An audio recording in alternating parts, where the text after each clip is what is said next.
Hello, podcast listeners. First up, thank you so much for listening to and supporting the podcast. We really, really appreciate it. We love doing it and we love getting the amazing comments in from all of you. Just a quick reminder that the Your Success book is out now on amazon.co.uk and amazon.com. It's currently available in both paperback and Kindle, and the audiobook will be coming out in 2019. Head to tiny.cc/yourbook to check it out. That's tiny.cc/yourbook to check it out. Now, on with the podcast. Welcome to Your Success Podcast. We give you actionable insight and stories behind real-life success wherever you go. Here are your hosts, Angelos and Mo.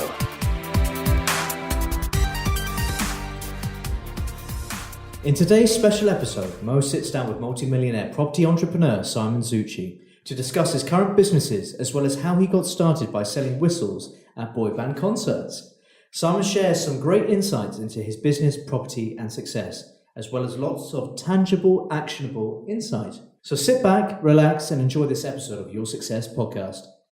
Okay, Simon Zutshi, thank you very much for joining us on Your Success Podcast. Thank you, mate. So Angelos, my co-host, his wife is about to pop, so yes. He's not actually here at the moment, so it's just me. Unfortunately or fortunately, that's cool. You can decide. I know you better anyway. Well, so you can. Yeah, you can. You can decide at the end. So at the moment we're up in Birmingham, and we're here for the annual dinner for one of your companies. Yes. Can you tell us a little bit about? So it's the annual dinner for Property Investors Network, which has been running for 15 years now. So it's our 15th annual dinner.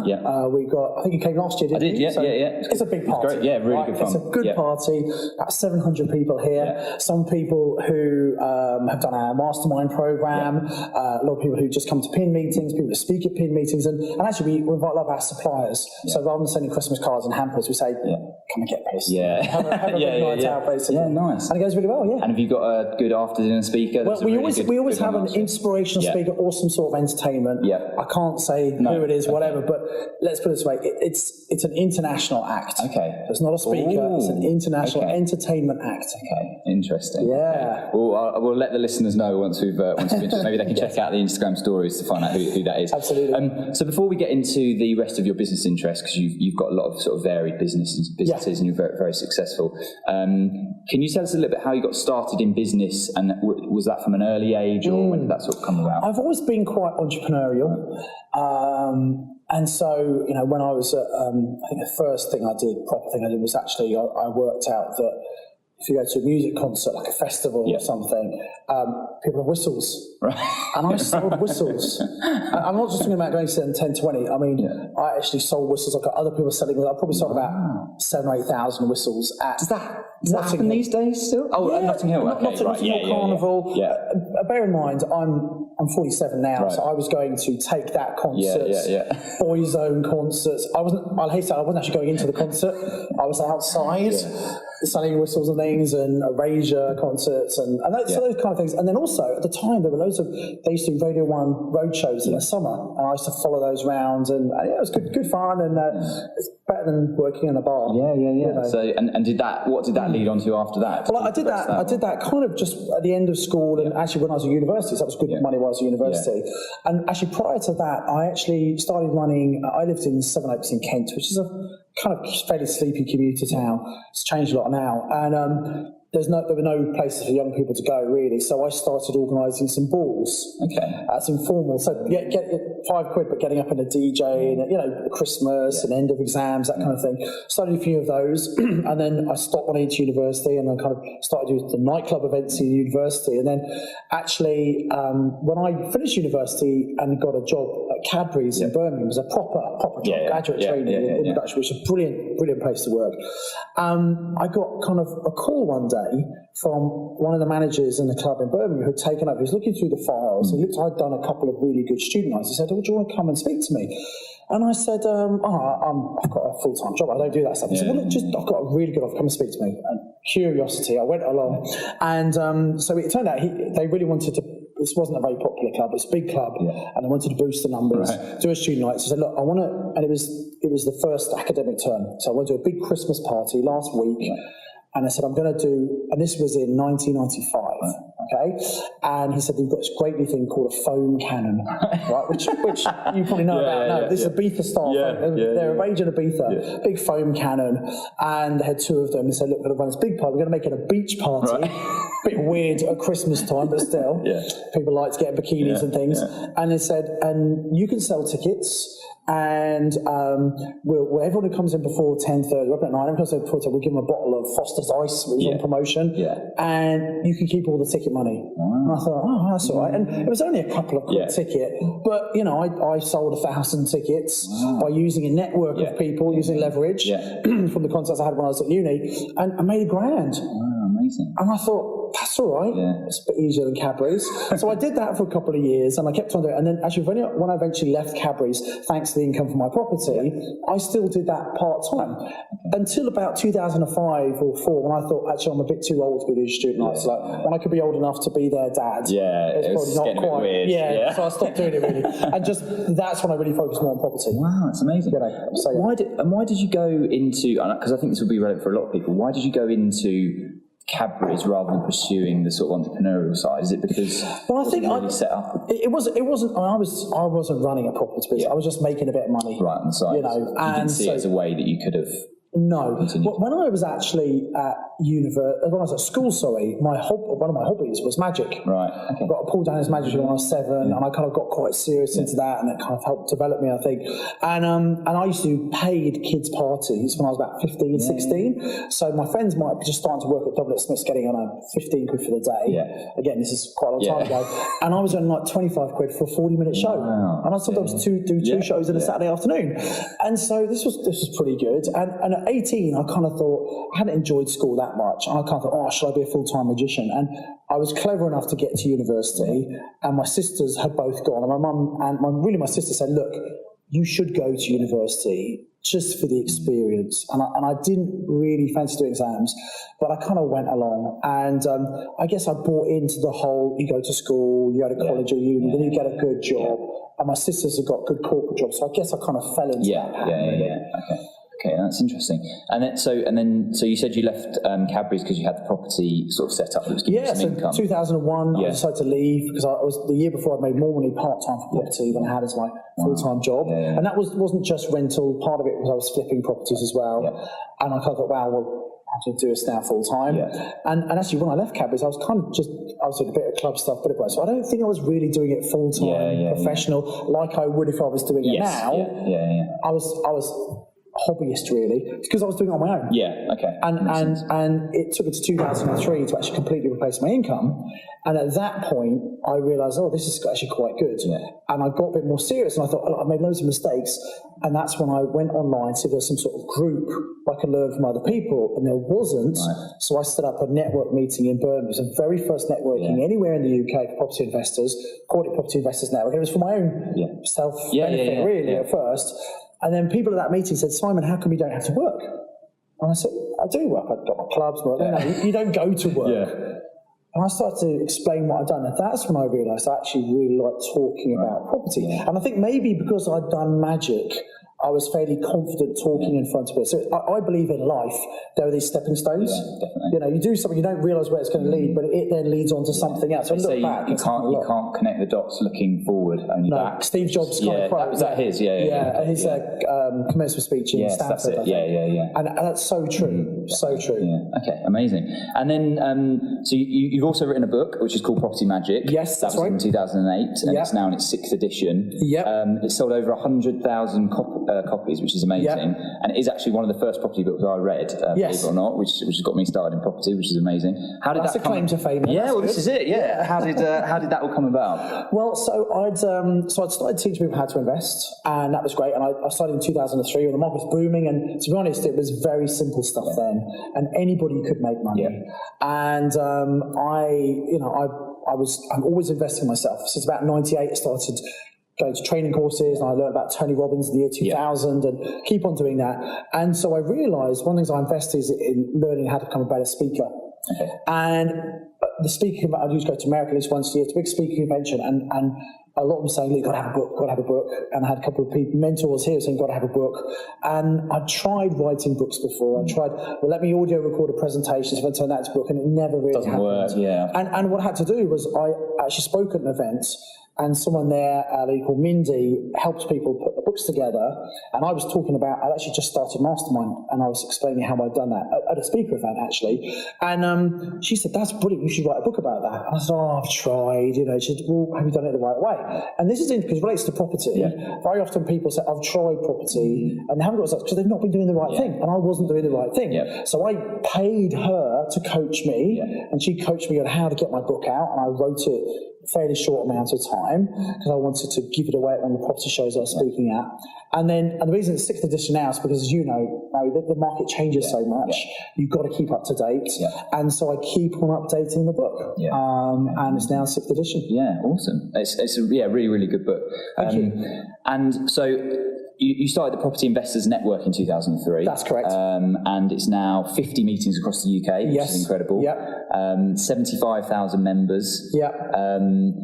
What's the sort of plan with that? Are you going to keep growing that? Or is that I think I don't think, and sometimes we open meetings, sometimes we shut meetings. It's around 50-ish. And it's not about trying to get to the number. It's about trying to get to the, and we do it for a couple of reasons.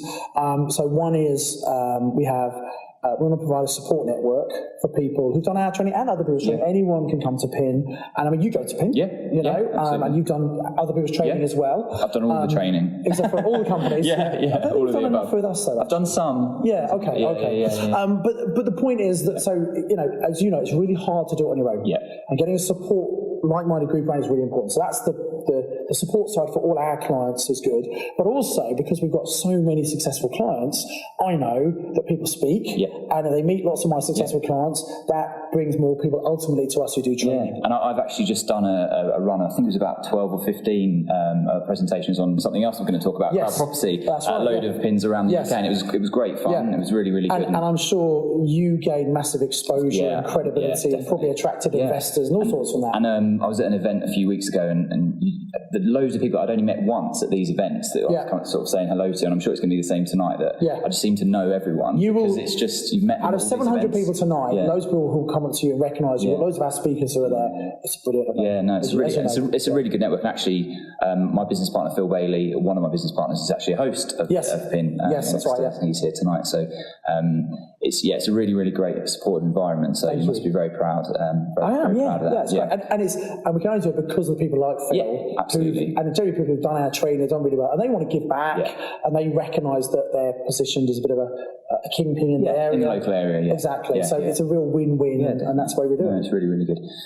So another one of your companies that you founded is Crowd Property. Yes. Which is a peer-to-peer lending platform specialising in property. I've just looked up some stats from the website. £70 million of property funded. Yes, that's right. Sounds ridiculous and amazing. £25 million lent and 100% payback track record. Absolutely. So can you talk to us a little bit about that company? So what happened was, I'm still actively investing in property. I think it's really important. If I'm teaching other people, I should be doing it myself because A, I want to keep up to date. B, I want to prove it works. And also, why wouldn't I do it? Because there's some great opportunities. And I was it was not really worth me doing small houses anymore. So I was, from about 2010, buying care homes and converting them into apartments. Okay, and I realised just how hard, and you know this, it is to borrow money from traditional lenders because they just don't get it, and they want all this information. I had one pretty good lender, I must admit, and one project, and after 5 months of giving them this, giving that, and I already bought it, and I was looking to get the money to development finance on it. They turned around and said, "Oh no, we don't like the builders who are using." And it was the same builders we told them about 5 months ago. And it was a new company, but it was two experienced people who'd come together to form a new company because it was new. But they knew that 5 months before, and they looked for any reason not to lend. So it's so frustrating. I thought it's got to be a better way. So what I was doing, which I teach my students, no matter what you do, at some point you run out of money. So I teach my students to use other people's money by offering people a great return on their money. It's a real win-win. And I was doing projects where people give me 50k, chunks of 50k, getting a great return, looking over my shoulder, learning from the opportunity. And I've raised millions and millions of pounds doing that. But I recognise a lot of people on my database who go to PIN who maybe didn't necessarily have 50k, but would like to get a better return. And so I actually, by going to an event, I was going to educate myself out, just a business event. I heard about this thing called crowdfunding. This was in 2013. I'd heard about it, didn't really understand it. So I connected with one of the speakers there and I said, here's what I do, can I do it? And so we realised that, yes, we could put together a platform that facilitates loans between professional property developers. And guess what? I know lots of them. Many of them are our students, not all, but many of them. And then just normal people who want to get a better return on their money, because in the bank, it's hardly, losing money if you leave it in the bank. And we thought we could do this, so we could almost cut the banks out. And we could create the platform, and it's an FCA-regulated business. It's got to be done correctly. Certain things got to happen. We take care of it. We anti-money laundering checks, all the paperwork, all the legals. So a borrower can come, and most of the projects we turn down. They're either not good enough or they just don't meet our criteria. So we're very fussy. We do a lot of due diligence. We put it on the platform. The lenders can then come and lend anywhere from £500 and at the moment get an 8% return per annum on their money, which is pretty good. And we, the platform, hold a first charge on that property on behalf of the lenders. What that means is if the borrower defaults, we can step in, we could sort the problem out because we've got the expertise to do that as well, fix it and get the money back to lenders. There's always a risk with any loan you make. Obviously, you have to say that, your capital's at risk. But with a 100% payback track record, which is pretty amazing in our industry, fingers crossed, we seem to have a good formula. Incredible. And how did you set about sort of assembling a team to it's interesting. So, and I deliberately did it. So one of my mentors is a guy called Roger Hamilton, and he talks about recognizing what your natural gifts are, where you're in your flow, and getting other people around you. And the problem most entrepreneurs do, which is what really people who listen to this, is they set up a business and it's all about them. Are you there doing it? And that's how I did my business, my training business. It is pretty much, it's me. That's because I love to do the training. I'm not doing it to make money. Well, I do make money, and I make a lot of money because we get great results for people, but I do it because I don't have to work. I do it because I love it. Crowd Property was deliberately set up with me not being the focal attention, because I set it up with the intention of selling it. I've never built and sold a business. It's one of my things I want to tick off on the list, and I want to do it really well and make a lot of money from it. And I think if you want to make money, the best way to make money is give massive value to other people. The more value you give, the more money you will make, basically, and you'll live longer and be happier and all that kind of stuff. So that was deliberate. So what I did was I had the concept. I did a share raise because I thought, well, if I'm going to be having a crowdfunding platform, I've never done that. I should probably go and raise some money through crowdfunding to experience it. And I did. I learned a lot from that. So we valued the business at £1 million, which is pretty optimistic given it was just an idea, but I think a lot of people had faith in me because they saw that from my training and with PIN and Mastermind, and so a lot of those people invested, and we sold it for £1 million is the valuation. We sold 15% of the business, so put in 150,000 under a CDI investment, very tax efficient, and we grew the business. I've had to put some money in the meantime, and we then, in November 2017, we went to raise some money on a platform called Cedars, which is a crowdfunding platform. And we sold some more shares in the business, and we valued the business at 5.9 million. And that's our valuation, and we justified that. And a lot of people thought it's fair valuation because we wanted to raise 600,000. We raised just under 900,000, so it sold out really quick, which is great. It validates the value. So those original investors have made a lot of money on paper, not till they sell the shares. And then the new investors, we want to take it to 20 million plus valuation. So here's a really important lesson for anyone who's got their own business. Don't think you have to do it all.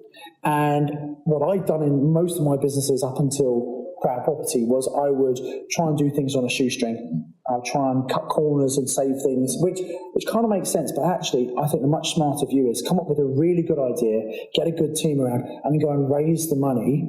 And there are people out there who are looking for good investments, especially in the UK with EIS, Enterprise Investment Schemes, a government-backed initiative to help support businesses, raising money through that. You're selling shares, and you obviously need to have a plan to give value to those shareholders eventually.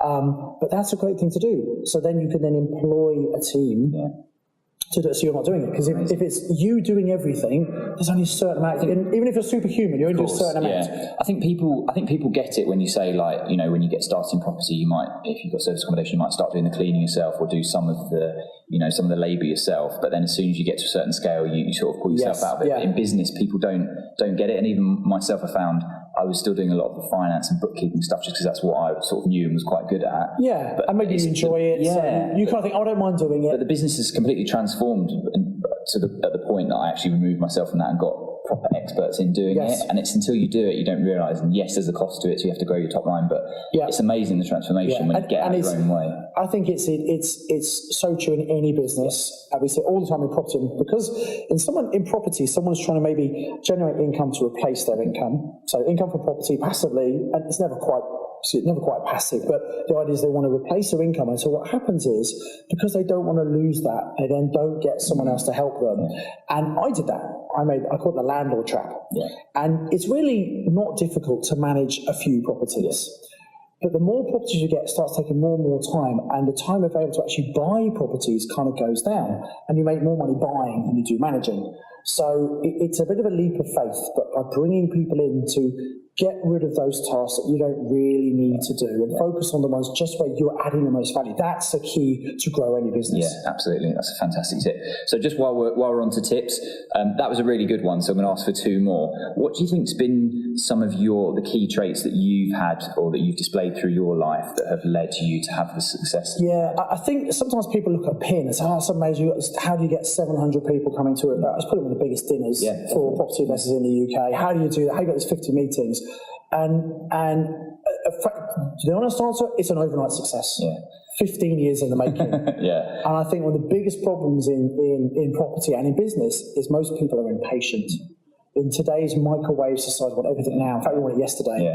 And good things do take some time. There are some shortcuts you can take by getting other people to help you. You can accelerate things, but it does take time and effort. And I think so. One of my tips would be, work out what you want and why you want it, because if you're not clear on that, that's the first hurdle people often fall over. You've got to have that determination to move you forward and get that clarity, and then use that to have some persistence. You've got to keep going. And I see, on our mastermind program, people have ups and they have downs, and very often they have a challenge. And if someone was out on their own trying to do this, you can completely understand them stopping and giving up. But because we get together once a month and we pick them up, we dust them down and we push them off again, I think at the point where they might have given up, because they keep going, they then get the results, which, they would have just failed just before getting the results. And it's that keep on going, having that persistence is probably one of the most important things. Okay. Fantastic. And one more. What else do you think that you've had throughout your life that's really contributed towards your success? Thinking about it now, kind of reinforcing what I've just said, getting other people to help you. That's massive. And whether that's staff to do things for you that you don't need to do, or whether it's mentors, coaches, experts. If, for example, sometimes people think they need to know everything. You don't. I know a little bit about planning. I know probably enough about planning, but I would not be confident enough doing my own planning application. I pick up the phone and I pay my planning consultant, and she will do it much quicker than me, much better. Yes, I'm paying for it, but the amount of time and if I'm doing a big project, if that's delayed, there's a finance cost which can be much more than I would have paid her. So sometimes people look at things as costs, whereas they should look at it as an investment. And so mindset is really, really important, and looking at getting the right team, and actually, having a coach or a mentor can help you with your mindset, because otherwise you might see it as someone you can't see that. Someone needs to give you a different perspective and a different way of saying. I love that when you think you've got when you think you've got a big challenge, and then you speak to someone that's been there and done it for 15, 20, 30 years or whatever, and they just think, it's not even a big thing. Why are you getting? What's the problem? And it's because you've never done it before. Yeah, of course. Outside your comfort zone, And you need someone to pull we were talking today, actually, because we had a mastermind session going today, and they were saying that try and make yourself bigger than the problem. Because sometimes people say there's a huge problem that is insurmountable. If you make yourself bigger than it, you almost imagine you're towering over it. It emotionally doesn't feel as bad as it would otherwise. No, that's really, really great advice. So this podcast is all about success, and as such, we ask all of our guests, what does success mean to you? Yeah, and it's interesting. I bet you get lots of different answers. Though. Yeah, we do. But once you've given yours, I'll say what the common sort of themes are. Yeah. So when I was younger, I probably thought it was about success was about, having the things in life we're led to believe you should have, as in having a great job, having a good house, being married, having kids, etc., things like that. And a lot of people, I've never really thought success is about money, but having the trappings of life we believe we're supposed to have, okay? Having said, I would redefine that though. I would say for me, I feel successful when I feel I'm making a difference. And I feel successful when I feel I'm growing. I need to grow. I need to be contributing. If I'm doing that, I feel I'm being successful. Do I have bad days? Yes. Do I have things go wrong? Yes. But it's about having overall, I consider myself a pretty successful person. Okay. And actually, as we talked about stepping stones, some of the failures and challenges have helped me become that successful person. Yeah. That's a great answer. A lot of the people that we speak to, it's similar, and a lot of it's about freedom, time freedom, money freedom, things like that. And feeling like you're growing and giving back has come up as well. And I think it's really, really admirable and good success definition. Thank you. So thank you so much for your time today. I know you're extremely busy, so you've got to run off and get your dinner jacket on. Yeah. What's the best way for people to get in contact with you? So a couple of things. I mean, first of all, I suggest go and buy the book. Property Magic. Make sure you get the latest edition. At the time of recording this, it's in the 6th edition. It's amazing. Talk about mindset. The edition is normally first, second, or third within real estate on Amazon, right? And occasionally I see an old edition pop up in the rankings, and people have maybe heard about it somehow, and they're going to put it. And it amazes me that someone buys a not up-to-date edition because it's a couple of quid cheaper. And I think, oh, God, you've got to sort your mindset out, really, And we don't publish it anymore, but there's still copies available out there, so that's why people are selling them, I guess. So buy the latest copy of that. You can connect with me on LinkedIn. It's at Simon Zutshi. You'll find me. There aren't many Zutshi, Z-U-T-S-H-I. I've got a Facebook fan. My normal page is full. I've got a Facebook fan page. I don't really use it, but apparently I've got an Instagram and a Twitter account. So you'll probably find me on I tagged you on Instagram earlier. Oh, did you? Okay. So most of the social media things, I've got accounts there. But I was just get the book and maybe come along to a pin. In fact, what I love to do is pin meetings. There are 50 around the country, so I'm sure we'll put the website in the show notes. It's pinmeeting.co.uk. But if you go to that, there's bound to be a meeting close to where you live or work. If you're in property, or even if you just want to find out about property, it's normally £20 to come along. But what I'd love to do is create a voucher code, so people can come to their very first pin meeting completely free of charge and come and see the incredible environment it is. If they want to come back, they then pay, but they can come, there's no risk to them. So and we'll make it as a gift to people listening to this. Brilliant. And we'll put like you say, we'll put the voucher code in the show notes. And that'd be great. Thank you so much, Simon. Thank you. Pleasure, and speak to you soon. Thank you very much. I hope you enjoyed my sit down with Simon Zutshi. It was great fun recording with him, and he certainly knows a thing or two about success. Let us know what you thought by getting in touch on Facebook, Twitter, or Instagram, or email us on hello@yoursuccesspodcast.com. And don't forget to check out the Your Success book, packed full of tangible, actionable insight gleaned from all of the amazing, successful people we've interviewed on the podcast. Head to tiny.cc/yourbook to check it out.